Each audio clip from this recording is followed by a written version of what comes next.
Bonjour à tous, on se retrouve pour une nouvelle position avec ici le trait pour les blancs qui ont donné une pièce, dame, 2 tours fou, 5 pions contre dame, 2 tours de cavalier et 5 pions aussi chez les noirs. Donc une pièce de retard mais pour une activité intéressante avec le roi au centre évidemment. Et bon là, si vous suivez évidemment cette chaîne, vous avez déjà trouvé le premier coup puisque vous analysez forcément les coups forcés.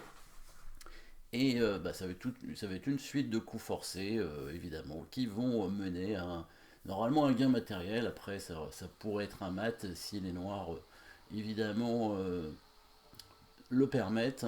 Mais normalement, un gain matériel devrait arriver assez facilement. Donc ici, coup forcé, bien entendu, il n'y a qu'un échec hein, dans cette position. C'est bien sûr la prise de la tour avec la dame, donc il faut l'analyser en premier, même si on n'est pas sûr que ça fonctionne.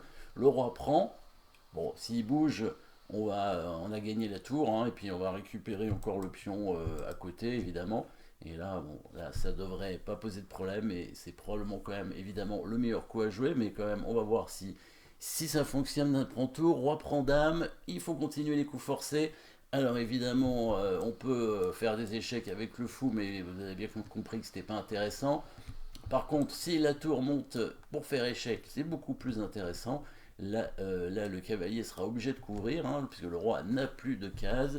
Et après cette petite introduction, il faut voir évidemment la suite, sans bouger les pièces bien sûr, puisque le premier coup est essentiel dans cette suite de coups. Hein. On ne peut pas jouer le premier coup si on ne voit pas la suite. Et la suite, on la voit seulement si on arrive à analyser, bien sûr, dans sa tête tous ses coups. Donc quand la tour donne échec ici, le cavalier couvre. Quels sont les coups forcés par la suite? Il y a encore les échecs du fou, mais ils sont pas intéressants. Le fou se fait prendre encore une fois. Et le troisième échec qui apparaît, c'est la tour qui prend le cavalier. Alors la tour se fait prendre aussi, mais peut-être avez-vous vu cette fois le quatrième coup, qui n'est plus un échec parce que non, on n'en a plus, on a donné toutes les pièces. Non, pas toutes, on a donné seulement la dame et la tour. Il nous reste une tour et c'est suffisant, bien entendu, pour gagner, puisque on va créer une menace de mat imparable avec l'aide du fou, le fou et la tour, ici, qui vont pouvoir créer une menace. Hein. Les noirs qui auront un échec, c'est tout. Hein, prendre ce pion, enfin un deuxième après, quand le roi va prendre la dame, il pourra bouger sa tour.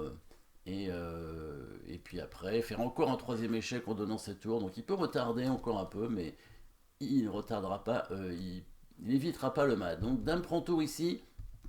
Bon, évidemment, roi d7, dame prend pion. Les blancs, à la fin, finalement, ont une qualité d'avance avec un clouage qui va permettre probablement de, peut-être pas forcément de gagner le cavalier, mais en tout cas de créer une attaque directe. Et puis il y a aussi un pion passé. Bon, là, la position est gagnante assez facilement normalement.